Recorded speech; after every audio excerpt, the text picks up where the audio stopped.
Howdy folks, and welcome to the Hillbilly Kitchen. Today we're making a simple 3-ingredient, 1-pot mac and cheese.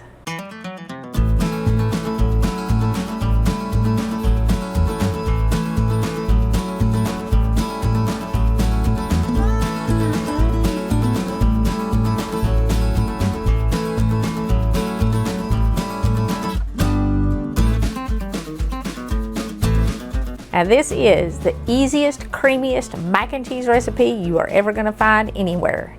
All you need is milk, cheese, and some kind of pasta. And you can use any shape in this you want. I'm doing 1/2 pound, which is about 1.5 cups of elbow macaroni. You can use shells, you can use spirals, like I said, whatever shape you want. But for 1/2 pound of pasta, you need 1 cup of shredded cheese and 2 to 3 cups of milk. You're going to want a little milk to adjust it because sometimes it tends to get a little bit thick. If you want to make the whole box, the whole pound, just 2 cups of cheese and 5 to 6 cups of milk. So anyway, let's get this started. We're going to bring our milk to a boil and then add our pasta. Now you can use any milk in this you want to. I'm using whole milk today. This is a good recipe to make when you've got some milk maybe that's about to go out of date, or you can use the canned milk if you buy evaporated milk in the cans and you put it in your pantry so you've got it if there's emergencies and maybe it's starting to go out of date. This will work for that. Or if you need it for dinner because you had company come over unexpectedly, you can certainly use the canned milk. I mean, I used to keep the canned milk because when the kids were all at home and there was 4 of them drinking milk, I'd run out of milk all the time and then I wouldn't have enough to cook with. So I would always keep cans of evaporated milk so I had milk to cook with.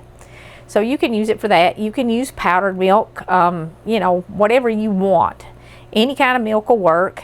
I have not tried it with plant-based milks, but I don't know why it wouldn't work. You wouldn't want to use anything sweetened, obviously, but it should work just fine with plant-based milks. If you try it, let me know. You do want to bring your milk to a boil before you add your pasta, and you might want to stir it once or twice because you don't want it scorching on the bottom there while you're bringing it to a boil. Don't cook it on real high. A pot with a thicker bottom will help keep the milk from scorching. Now, I say you might need to adjust your milk a little bit because sometimes it gets a little thick when it's cooking. Well, that's because we're cooking the pasta in the milk. And you don't need a whole lot of cheese because the milk makes it so creamy anyway.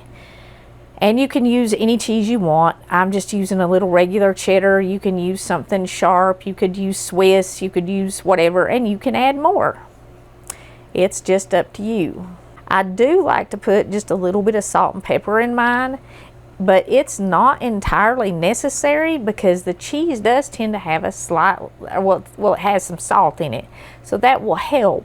But I still like to put just a little bit of salt in it. Don't put, like if you were going to boil your pasta in water and then drain it, you'd put maybe a teaspoon of salt in it. You don't want to do that because you're not draining it, it's staying in there. So add the salt carefully, maybe like 1/4 teaspoon if you do salt.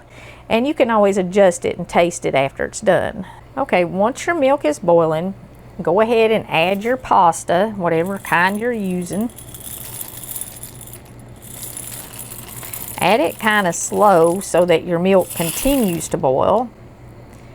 And you're gonna stir this the whole time it cooks. And look at your pasta box to see how long it recommends cooking it. Mine is like 6 to 8 minutes. So I'm going to stand here and stir this for 6 to 8 minutes. Now you're going to adjust the temperature on your stove if you need to. You might need to turn it down a little bit, but you don't want to turn it down so much that it's not boiling. And I am going to add, like I said, just about 1/4 teaspoon of salt to mine. You don't have to do this if you don't want to. And if you're on a low salt diet, I would certainly leave it for the table if I added any at all. And you're just going to kind of stand here and stir this, like I said, until your pasta is tender. And then we're going to add the cheese to it. Now you can add a little bit of butter in this when it's finished off if you want to. You don't really need to. And I have tried it, and I actually think I like it better with just the milk and the cheese. Butter makes everything better, but it really isn't necessary.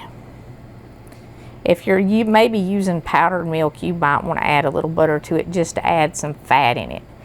Because I am using whole milk, and that's what I've used every time I've made it. So if you have skim milk or powdered milk, you might want to add a little butter into it. But just the milk and the pasta and the cheese is all you need. While this is cooking, I want to share Luke 4:18 with you. The Spirit of the Lord is upon me, because He has appointed me to preach the gospel to the poor. He has sent me to heal the brokenhearted, to preach deliverance to the captives, and the recovering of sight to the blind, to set at liberty them that are bruised. Jesus read this scripture in the synagogue, and this message is why He came. And it's still the message of the gospel. God sent Him for the poor, the brokenhearted, the captives, to give liberty, to set free, to give peace. And if you are struggling to find some peace of mind, if you are brokenhearted, if you are held captive by something, all you have to do is pray, believe, ask, and give it to Him. Lay it down at His feet, and He will set you free from it. He will heal you. He will show you the truth. That's what Jesus came to do.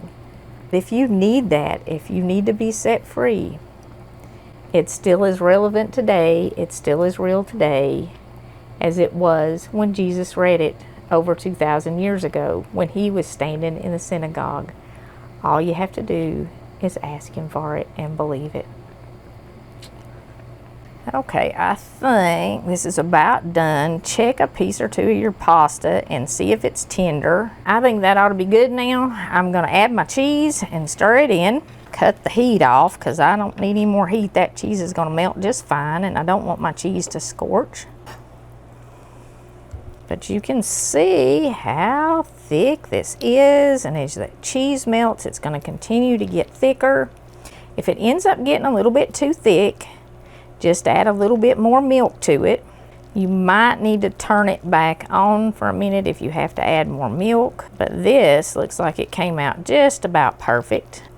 And look at how thick and creamy that is. And that literally is all there is to this simple 3-ingredient mac and cheese. You don't need anything else for it. One pot.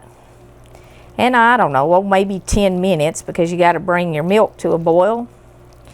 And it's kid approved. Adults like it too because it's real. There's nothing artificial in it.